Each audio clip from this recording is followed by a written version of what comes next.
What's going on, boys? Caught a live one on the ladder for you just to show you. Hiya, we got ourselves Big Opti, aka Harrowang, 2150 elo, going up against Big Frontline, which is 2173 elo right now. Both these guys in the top 20 at least, the top 15 at least. Both these guys normally in around the top 10. So, yeah, we got ourselves a big banger. And I saw Ethiopia versus Dutch, and I thought it's been a long time since I've seen those two go up against each other. So, I thought, fuck it, why not? Let's go into it, boys, and see what happens. Opti playing, he plays a lot of Dutch. I have to say, he does play a lot of Dutch. We've seen a lot of Dutch recently.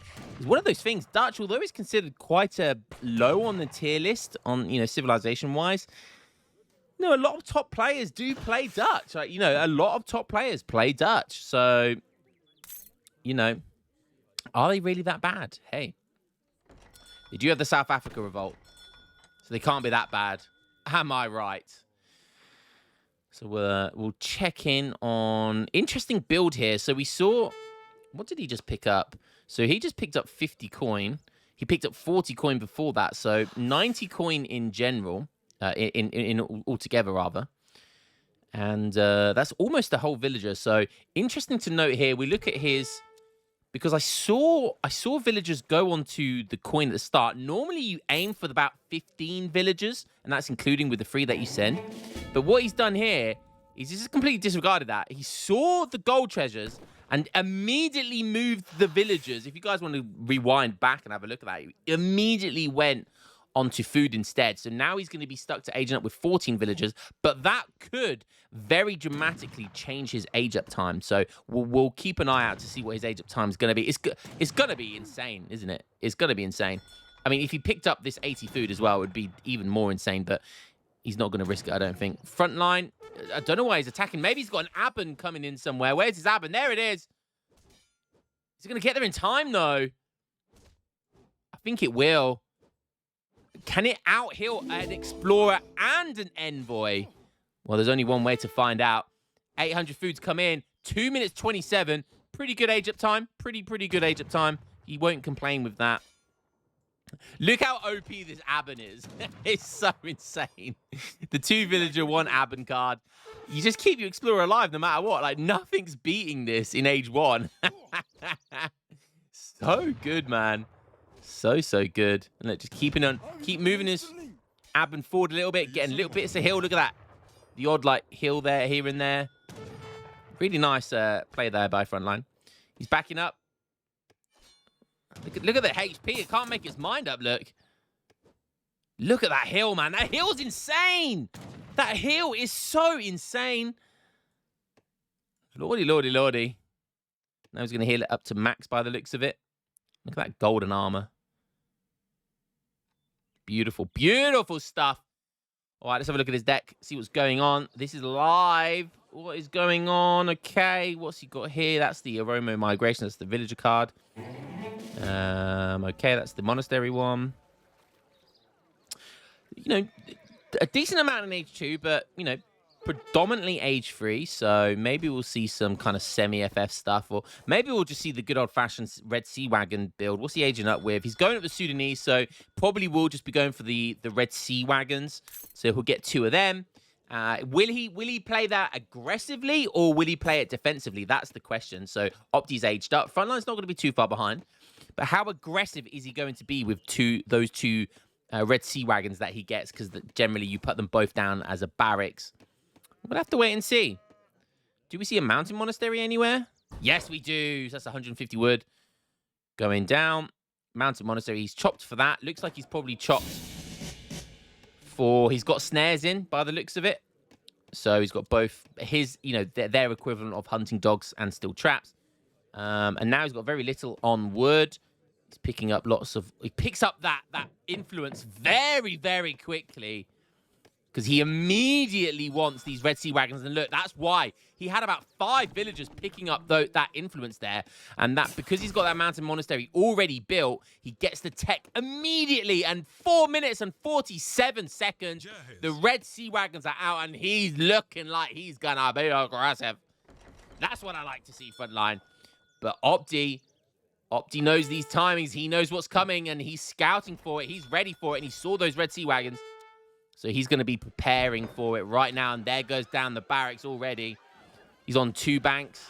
The bank wagon is on its way, so 700 wood. His second shipment's already coming out. He's getting that 3rd bank, so he's going for a classic 4-bank kind of barracks build here. 4 banks, semi-FF, if you will.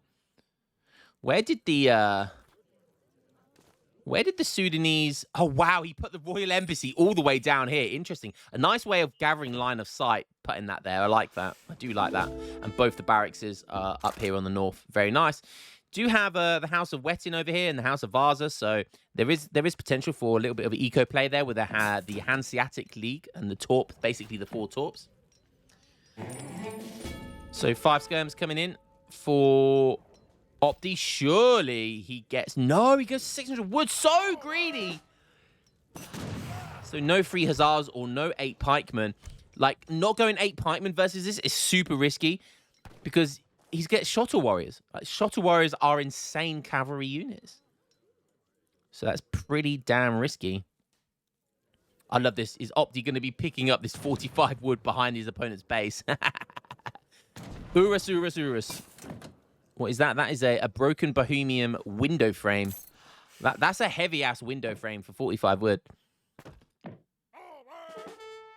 And income, look, he immediately sees the barracks and he's adapting by going for Shotter Warriors, putting them in that guard stance so they're really clumped together. So the way they run, their hitboxes, it feels like their hitboxes are smaller. And look, they just get in little tiny gaps like this, super easy. If they were Hussars, they'd be fumbling around everywhere. They wouldn't know their head from their ass. But because they're Shotter Warriors, they've got tiny little hitboxes. They're very, very good at running around.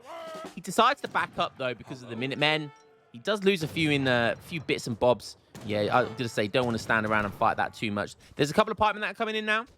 But all in all, that was a great fight for Opti. He killed about 6 Gas Kenya, about 6 Shotter Warriors as well. And I don't think he lost a single unit, not even a villager. All he did was have to call Minutemen for it. So fantastic start for Opti there. And that's why you base build like this. You know, look at that market. He's got the gold mine or the copper mine over here, a bank up here, and a tiny little gap here, which you could actually put one segment of a wall through. He's got his house right next to it, his barracks. And look how difficult it is to just squeeze units in here. And skirmishers, they've got that 20 range right now. So compared to Gaskenya, like, there's just no way. It's so difficult to break through that defense. It's basically like building a wall. And any Dutch players out there, this is how you base build with Dutch. You get your banks and your markets at the front of your TC, and you let your units do shooting from the background. So Opti looking like he's going to age up as well. Super smooth. Everything about this has just been so smooth. That 600 wood, he is going to be able to get a stable down now as well. He's sticking to his 4 banks. That stable is going to be in preparation likely for when he gets when he's able to age up and get Reuters. Reuters. 6 Shotter Warriors coming in now. And I tell you what, frontline scores doing well to keep up, but that first engagement, it looked so easy, right? It looked like what he did wasn't a lot. But when you understand the little intricacies of what he did there, it was so insane. It really was so insane. The base building was just immaculate. Baiting in frontlines units towards his TC so the Minutemen get the perfect snare, perfect shots. He had a couple of pikemen coming in from the rear as well. It was just absolutely beautiful play by Opti. And Opti's aged up at 9 minutes with 4 banks. He's looking nice. Frontline, what you got in the bag, big boy? You see that age up. You're going to need to make something happen right now. You've got the higher elo. You're actually the higher elo of the 2 right now. You've got to make something happen. And is it going to be 26 Shotter Warriors? Your Explorer has about half HP. That's nice. That's going to tank a lot of HP. You got to forget about that Envoy. That Envoy is tanking stuff. There's a couple of pikemen in there, but they're going to go down very, very quickly to the Gaskenya. The Gaskenya are in that guard stance as well. So these guys, the closer they get to the opponent, the faster they attack. Look at this, 2.7, 2.6 fire rate. The Shotter Warriors are there. They're cleaning up. There's only a couple of Reuters there. Where's the 9 Reuters shipment? Opti And now villagers are just getting startled. They don't know which way's the town center. So a couple of them go down as well. And look at this mass, 30 units inside Opti's base. Gas Kenya will trade very well versus Reuter. And look at this, it's a classic 8 Gas Kenya coming back in, 6 Gas Kenya from the town center. Only 1 skirmisher getting produced there, and all he needs to do is take 2 Shotter Warriors back, tag teaming that poor skirmisher. Look at those scythe-type weapons. Look at that. 9 Reuters, there they are. They're going to have to do some insane microing this game. Another villager goes down. As long as his back stand, he should be okay. He's going to try and get a trap with the Shotter Warriors. He's forced the Reuters into a corner here. And what's Opti doing now? Down in score. And look at this trap from either side of the Gas Kenya. Beautiful micro by Frontline. And these Reuters are going to have to run the gauntlet there right down the middle. Root is getting trapped as well by Shottles. This micro by Frontline is just insane. The foresight to trap like that was just beautiful. You've got another big Benny coming in. Opti's on 22 villagers. Halberdiers could be a nice shipment here, but he's going to need something else other than that. The stable goes down. The barracks is about to go down. Is this game over? Is this Red Sea Wagon rush from Ethiopia just too damn strong?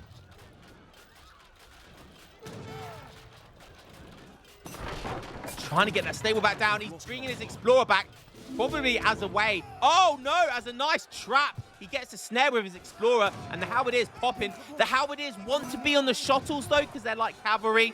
The Halberdiers would do okay versus Gas Kenya, but Gas Kenya, when they get to be able to micro a little bit, they're going to be able to do, but are the Halberdiers going to be able to do enough damage just to give Opti a chance? Give him a chance. He's resorting to making envoys. He's got a lot of gold, but he can't spend it. Maybe Town Militia is what he needs here. I mean, he doesn't have Bosniaks. He only has Swiss pikemen. I don't know. He's making, look at this. Just there's like 6, 7, 8, just constant double raxing of the Gas Kenyas. He's going to get 5 Reuters out here, but they're the most expensive Reuters ever because 1 batch of Reuters for 200 wood, and it's going down. Where are those villagers going? Maybe to build another. He still has his market, so he can still buy wood. He doesn't need to worry about houses. His population's fine. He does need to kill stuff. He's very, very nearly got another shipment, which he so desperately needs here. But he's out of stuff. I mean, 8 skirms maybe? I mean, that's going to be his best bet, isn't it? And look at this. Gas Kenyan Shotter Warriors just beating back Reuters. There's just not enough of them. He's got 1k wood. Can the Swiss Fisters do this for him? They're going to take a long time to get there, though. And look, already, he knows this. So already, he's bringing his villagers out just to try and bait the units to attack them rather than siege the TC. Because that would obviously keep the TC alive for as long as possible. I don't think they're going to get there in time. We got 1 Reuter versus a hero there. That hero's going to do that, no problemo. Oh, they're so close. Can the Swiss Fisters get there? This would be so hype if they can. Maybe they will get there. No, look at the bait. So rather than sieging, look, they turn to attack, and then they have to start their siege animation all over again. And he's taking the bait. Frontline is taking the bait every time. Just kill a villager there, though. The Swiss Fisters are going to come out. Is it going to be enough, though? Can he do it? He brings his Explorer back again. The villagers come out. The Swiss Fisters are there. Frontline hasn't noticed it yet. He's deciding to commit to the TC. Could that be devastating for him? Don't underestimate the Swiss Fisters. The question is, can he kill? Oh, no, he's attacking villagers. Don't attack the villagers. The problem is they are a melee unit. Oh, he's killing them in 1, though. More of them come in as well. He needs to clean everything here convincingly. Does this give enough time to rebuild another TC? I don't think it does.